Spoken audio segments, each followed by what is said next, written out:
अस्सलाम वालेकुम दोस्तों। उम्मीद है आप लोग ठीक हैं, खैरियत से हैं। दोस्तों, आज थकावट से भी बुरा हाल है। मैं बस आज आप लोगों से मुलाकात का अगर वो जो एक वादा है वो ना हो तो हिम्मत हौसले वाली कोई बात नहीं है। सुबह बड़े जल्दी उठ गए थे, 7 बजे, 6 बजे, 6:30 बजे, क्योंकि इस्लामाबाद जाना था कायदे मोहतरम की पेशी पर। क्योंकि आज तारीख़ी दिन था, हमें अंदाज़ा था, खुदा से पूरा यकीन था, भरोसा था कि आज मेरा कायद शुरू होगा था। और अभी ये जनाब वापस पहुँचे हैं, रात के बज रहे हैं 2। तो अब आप देख लें, इसमें से अगर 24 से निकाल लेना, 6 बजे के उठे तो 20 घंटे मुसलसल से चल रहे हैं। तो गड़बड़ है मामलात, बट आपसे जो वादा है वो पूरा करने के लिए हाज़िर हुआ। दोस्तों, नैब को आज बाकायदा तौर पर सरेंडर होते देखा है। मैं भूल गया हूँ आप लोगों से कहना कि जो जिन लोगों ने सब्सक्राइब नहीं किया वो कर लें, बेल आइकन को प्रेस करें और व्हाट्सअप ग्रुप में भी लोग को ज़रूर सेंड करें। मियां नवाज शरीफ के आखिरी जो आज तारीख थी, मैंने ये तारीख ही जो है, ये मेरी खुशकिस्मती है कि आज मैं उस अदालत में मौजूद था।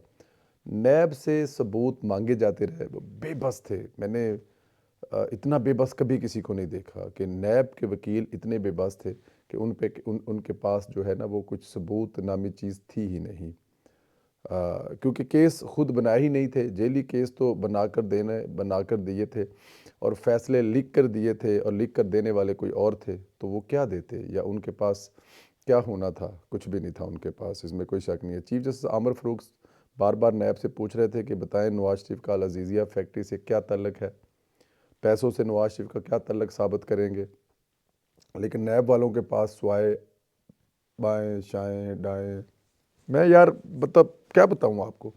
काश मैं उसको उसकी फ़िल्म बना सकता और मैं आपको बता सकता कि आज जजों ने क्या हाल किया है नैब का। नवाज शरीफ के वकला ने कहा कि हम इस बहस में नहीं पड़ते कि सुप्रीम कोर्ट ने नैब के एहतियात को कम किया, या फिर हम बुनियादी हकूक़ की बात भी नहीं करते जो आइन में नवाज शरीफ को देता है। हम अपने केस का फ़ैसला सिर्फ़ और सिर्फ मेरिट पर चलते हैं। हम लोग जो ज़्यादतियाँ हुई, हमारे साथ जो जुल्म हुआ, हम सबको भूल रहे हैं। हमें किसी भी चीज़ पे वो नहीं है। हम ये चाहते हैं कि हमारे केस का फ़ैसला जो है वो मेरिट पर हो जाए। अच्छा जी, जज साहब ने पूछा कि ओरिजिनल कोई आपके पास कोई सबूत, कोई डॉक्यूमेंट, कोई कागज़ात हैं?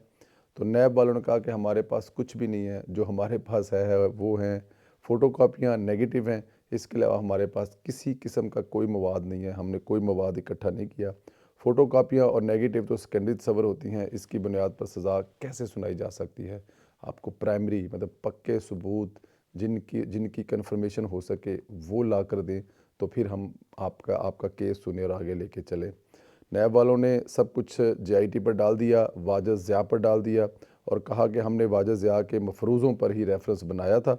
आप अंदाज़ा करें कि मफरूज़ों पर कभी कभी केस बने हैं? जज ने भी कहा भाई मफरूज़ों पर कैसे केस बना दिया?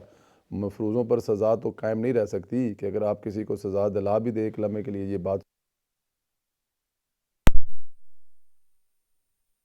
अच्छा जी, एक लम्हे के लिए ये बात अगर सोच भी ले जाए तो इसको आप लोग कैसे आगे लेकर चलेंगे? वज़ीर आज़म मियाँ मोहम्मद नवाज शरीफ आज बेइज्जत बरी हो गए हैं। इनके खिलाफ बनाए गए केसेस कच्चे सबूत और फोटो कॉपी पर मुश्तमिल थे, अब वो ख़त्म हो गए। नैब ने सरेंडर कर दिया। जेआईटी के उन हीरों को कसूरवार करार दिया गया। बेशक जब अल्लाह पर मामला छोड़ा जाए तो फिर ऐसे ही रास्ते निकलते हैं जो आपको सुरखरू करते हैं। आज इस तरह ही केस का भी फैसला हुआ जिसमें नवाज शरीफ के लिए मतलब तकरीबन 7 साल लगे मियां मोहम्मद नवाज शरीफ साहब को इस केस से, इस झूठे केस से, इस फ्रॉड केस से अपने आप को बरी करवाने के लिए। और मैं समझता हूँ कि ये 2 केसों की मार थी, और आपने देखा कि 2 केसों में ये ख़त्म हो गया। इस फैसले का आईनी शाहिद हूँ जिसमें नैब के वकला के पसीने छूट गए।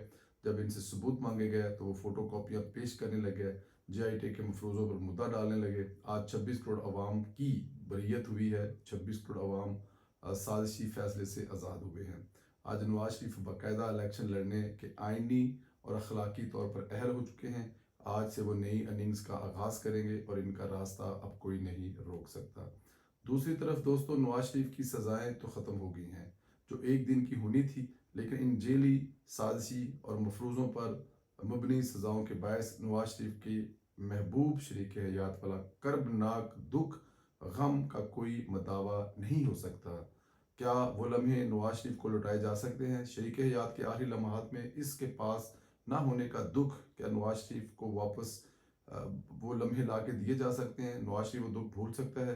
یہ نواز شریف کے چہرے سے آج بھی عیاں تھا. شاید نواز شریف گھر واپس جا کر اپنی بیگم پر، اپنے والد صاحب، اپنی والدہ کی قبر پر جا کر کہے گے کہ آج پھر ایک دفعہ میں سرخ روح ہو کے آیا ہوں. آج پھر مجھے جن کیسوں میں مطلب جن کیسوں میں مجھے پھنسایا گیا تھا، جھوٹ کا پلندہ تھا، آج میں پھر ان سے بری ہو کے آ گیا ہوں. اور انہوں نے بھی اپنے بیٹے سے اوپر سے کہا ہوگا کہ بیٹا تو ہمیشہ سے سرخ روح تھا. یہ ان کی بدقسمتی ہے کہ یہ تجھے گناہ کار کرنے کے لیے اس ملک کے ساتھ جو نقصان کرتے ہیں. کیا اس منیٹنگ جج سے کوئی پوچھے گا جو آج بھی سپریم کورٹ میں بیٹھا ہے، جس نے اگلا چیف جسٹس بننا ہے، جس کی نگرانی میں سب جیلی کیس بنے؟ نیب نے تو واضح طور پر کہہ دیا ہے کہ سپریم کورٹ کے کہنے پر جیلی کیس بنے. یہ واضح طور پر کہا ہے نیب نے کہ یہ جو کیس ہے وہ ہم نہیں بنا رہے تھے، بلکہ یہ کیس جو ہے ہمیں بنانے کے لیے کہا تھا. اور ہمیں تو جب، اور یہ بات بھی ٹھیک ہے، اس وقت جو قمر زمان صاحب ڈپٹی نیب کے چیئرمین تھے، جب ان سے کہا گیا کہ جی کیس، انہوں نے کہا جی یہ کیس بنتے ہی نہیں ہیں، ہمارے دائرہ اختیار میں نہیں آتے. یہ جرم بھی پاکستان میں نہیں ہوا، یہ کرپشن نہیں جس کو آپ کہہ رہے ہیں وہ پاکستان میں نہیں ہوئی، دائرہ اختیار آپ لوگ بنائیں. جب آپ لوگ بنا کے لے کے آئیں گے، انہوں نے کہا جی نہیں آپ لوگ بنائیں. تو پھر اس کے لیے خود ہی جو سپریم کورٹ ہے اس نے خود ہی کچھ دو چار ایسے ہیرے تلاش کیے، ڈھونڈے وہ لوگ جن کی کوئی کمزوریاں ہوں گی. ظاہر ہے وہ جنرل فیض پروگرام، ان کے پاس جو کمزوریاں ہوں گی ان کو استعمال کرتے ہوئے، ان کو سامنے رکھتے ہوئے انہوں نے اس وقت جو بھی کیا تھا وہ میرے خیال میں ظلم اور زیادتی تھی. اور اس ظلم اور زیادتی کے بعد جو انہوں نے کیا، آج اس کو نیب کو اڑا کے رکھ دیا. اللہ تعالیٰ کی ذات دوستو آپ لوگوں کو اپنے حفظ و امان میں رکھے. بہت ساری دوسری خبریں بھی ہیں، بٹ اس وقت جو حالات ہیں وہ آپ کے سامنے ہیں. بس آپ لوگوں سے ریکویسٹ یہ ہے کہ آپ میاں محمد نواز شریف صاحب کی سزا ختم ہونے پر کتنے خوش ہیں، اس کا جواب مجھے ضرور دیں. اور آپ اپنی خوشی کا اظہار کمنٹس میں کیسے کر کے دیں گے؟ دل بنا کر، ہارٹ بنا کر، لو یو لکھ کر، جو بھی آپ کریں گے آپ اپنے کمنٹ کر کے اظہار ضرور کریں. واٹس ایپ میں ویلاگ شیئر کریں، اور انشاءاللہ آپ لوگوں سے پھر ملاقات ہوگی اگلے ویلاگ میں. خدا حافظ دوستو.